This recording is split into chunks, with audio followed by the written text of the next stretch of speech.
everyone and welcome back to my channel. My name's Rhiannon and today I'm going to be telling you all about the books that I plan on reading for the Magical Hopathon.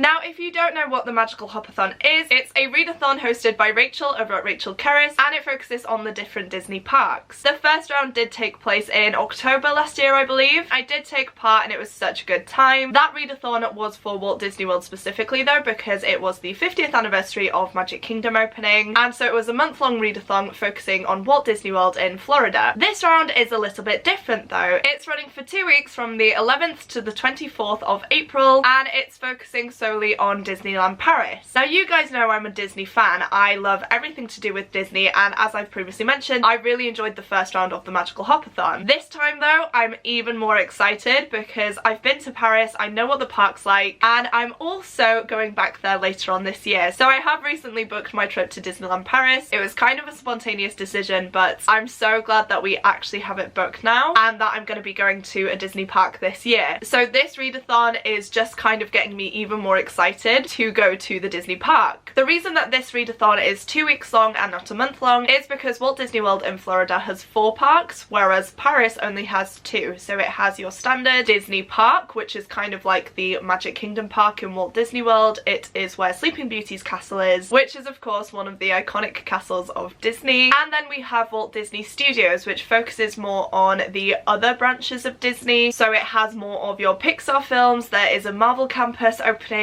this summer, which again I'm so buzzing for. Tom's definitely the most excited to see that because he and I are both massive Marvel fans, and he didn't actually know that the campus was opening. I just recently told him, so now he's even more excited. I will of course have Rachel's announcement video linked down below for you, so please do check out that video if you want any more information on this readathon, or if you want any of the graphics relating to it as well, which I highly recommend you go and check out because the graphics are stunning, and I know that Rachel has put so much work into creating them, so please go and give us some love if you can. Without further ado though, I'm just going to jump into the prompts, and the way I've decided to do it is I'm going to focus on the Disney park first and then move on to Walt Disney Studios. So I'm just going to do sort of column 1 and then column 2. I've chosen a prompt for each of the different categories, so I have 6 in total plus my park entry ticket. So the first prompt I have, and the prompt for me to gain entry into the parks, is to read a book that is calling to me. I feel like this is such a good prompt to kick off the readathon because it kind of lets you ease into it without being completely overwhelmed, and I actually do have the perfect book for this one, which is Gallant by V.E. Schwab. This is one that I've actually featured quite a lot on my channel recently. It's a new release by V.E. Schwab, who, if you don't know, is one of my favourite authors, and I have heard nothing but amazing things. When I first received this one, I was debating putting it off until October time because this is a kind of creepy gothic tale. However, I just want to get in on the hype. This book has been calling to me, and again, I feel like this has just been the perfect prompt to finally force me to pick this one up. I personally don't know too much about this book. I don't really want to know too much about it. I kind of want to dive in not really knowing where the story's going to go or have any expectations towards it, but I will just read you the back of this because we have an amazing summary by Doniel Clayton. It says, "A haunting and beautifully tiled garden of darkness, Gallant unearths the shadows, webs of family history, the price of deadly bargains, and the secrets we guard, plunging readers into a triumphant tale that can't be missed." Doesn't that just sound amazing, you guys? I cannot wait to finally pick this book up. It's also quite a short one as well, which is obviously perfect for a readathon. The attractions prompt that I've gone for the Disney park is Big Thunder Mountain. The prompt for that one is to read the first book in a series, and I don't know why I've decided to do this to myself, but I've gone for A Ruin of Kings by Jen Lyons, which is a very chunky adult fantasy. This is one that I've seen around for quite a few years now and have been very interested by it, but I've never picked it up myself. That is until I saw Jade from JD Ray Reads read this book and absolutely rave about it. She has loved every single one in this series so far, and I feel like her energy surrounding these books are just contagious, and she really made me want to pick them up for myself. So that's just what I've decided to do. This is the first book in the Chorus of Dragons series. I believe it's going to be a quartet actually, with the last book coming out later on this month. And the synopsis reads, "When destiny calls, there's no fighting back. As a bard's apprentice, Kieran grew up with tales of legendary deeds. He also also steals, desperate to buy a way out of Kur's slums. Then he raids the wrong house. He's marked by a demon and life will never be the same again. Kieran's plight brings him to the attention of royalty, who claim him as the lost son of their immoral prince. But far from living the dream, Kieran's at the mercy of his new family's ruthless ambitions. However, escaping his jeweled cage just makes the matters worse. Kieran is horrified to learn that he's at the centre of an ancient prophecy, and every side, from gods and demons to dragons and mages, wants him as their pawn. Those old stories lied about many things too, especially the myth that the hero always wins. Then again, maybe Kieran isn't the hero, for he's not destined to save the Empire, he's destined to destroy it. Again, another book that just sounds absolutely amazing. I feel like this one is going to be right up my street. You guys know I love my adult fantasies, and I'm actually wanting to pick them up again because if you guys don't know, I've been in the worst reading slump since the start of this year. I've barely read anything, especially fantasy books. I've kind of strayed away from them just to give me some kind of distance and to give me the option to read other things that might be a lot quicker and easier for me to read. However, it's come to the point now where I desperately want to read some fantasy again, and I just think that this is going to be the perfect book to suck me right in, even though I've heard that it's very confusing and not the easiest to get your head around. The show that I've decided to go and see is Disney's Illuminations. The prompt for that is to read a book with a beautiful cover, and for this prompt I've decided to embrace the Disney theme, and I've decided to go for Go the Distance by Jen Kalanita, which is one of the books from the Disney Twisted Tales series. So this is the cover of the book, which is just stunning and definitely fits the prompt. This is the back of it, and essentially what these writers have done for the Twisted Tales books is that they've reimagined the classic Disney stories that we know and love. You can probably tell that this is Hades on the cover here, so we do have a Hercules retelling, and it just says on the top, what if Meg had to become a Greek god? So I believe that in this book, Hercules has actually accepted his spot on Mount Olympus, however Zeus will not allow Megara to join him. Hera though does come up with a kind of solution for this, and she tells Meg that if she can prove herself worthy, she can join Hercules on Mount Olympus with the rest of the Greek gods. Of course, there is a catch, and Meg's task is to actually retrieve her ex-boyfriend's wife from the underworld. That just sounds so good. I feel like there's going to be a lot of drama in this book, or at least I hope there's going to be a lot of drama. We all know that the Greek gods definitely weren't the best. They manipulated and tricked each other, so this will be very, very interesting. I will say I am a little bit apprehensive about this one because I've not heard the most amazing things about these Twisted Tales books. However, I love Disney, I love anything to do with Disney, and as long as this gives me those Disney feelings, then I won't be too bothered, and I probably won't rate it too critically either. The last category for this Disney park is characters. Yes, we are finally allowed to do character meet and greets again, which I'm not gonna lie, I am so excited for. So the place that I've decided to go and meet these characters at is the Mickey Mouse selfie spot. The prompt for that is to read a book that is loved by all, and how could I not choose one of my personal favourite books and one of the books I love the most, which is of course The Hobbit by J.R.R. Tolkien. This is a beautiful cloth-bound edition that features a lot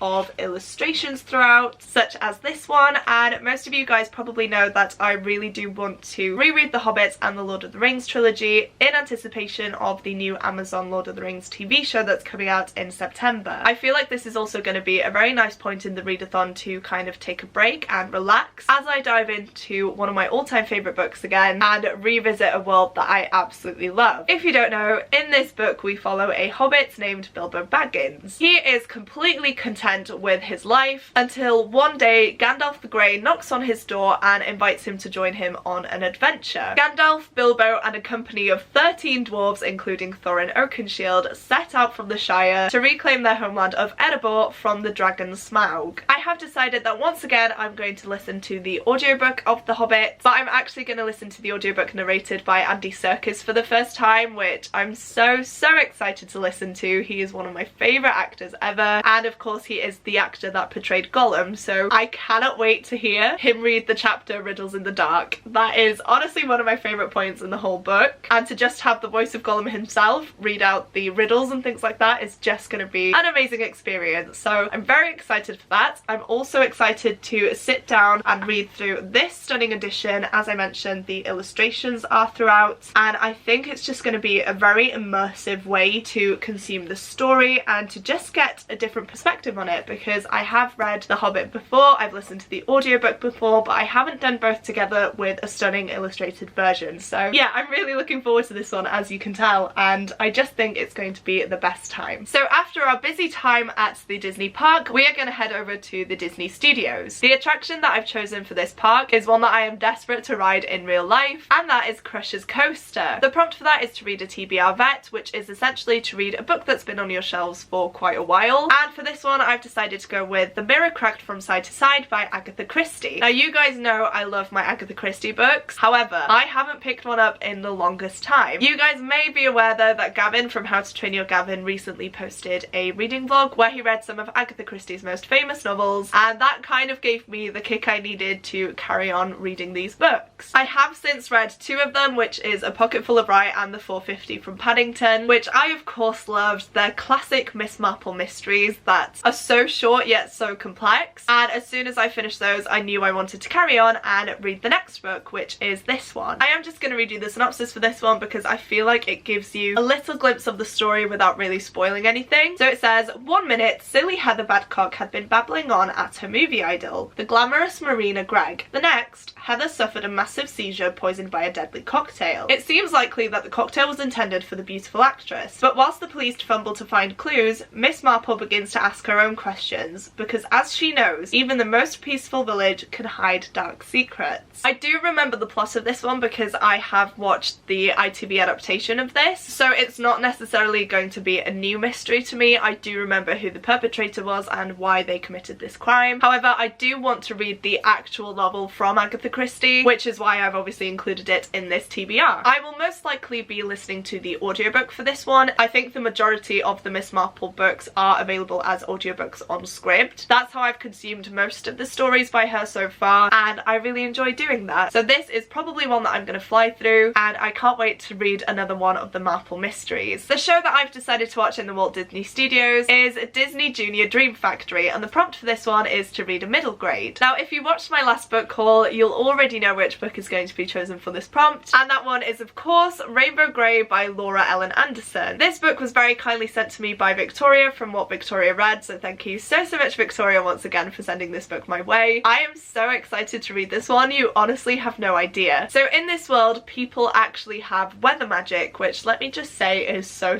cool. Unfortunately though, our main character Ray Grey does not have any magic, but she desperately wishes that she did so that she could be like her friends. One day though, a forbidden trip to Earth turns everything on its head for Ray, and she must dig deep to find her inner power, battle new enemies, and to let her true colours shine. This sounds like it's going to be so wholesome. I haven't picked up a middle grade in the longest time, and I feel like I just need those vibes. This is also a beautiful book with illustrations, different coloured pages, which again I think is just going to make the reading experience so much better and so much more vivid, as you can actually see the different characters and things like that. So this is one that I am so excited to get to. I'm really glad I managed to fit it onto this TBR, and massive thank you to Rachel for including a middle grade prompt in this readathon. And lastly, we have the character meets. As I've previously mentioned, Tom and I are Marvel obsessed. We are so excited to visit the Marvel campus later on this year, and so I have chosen the selfie spot that is inspired by Marvel, which is the heroic selfie spot. The prompt for this one is to read a book with a kick-ass main character, and for this one I've gone for Kingdom of Ash by Sarah J Maas. Oh my gosh, you guys, I am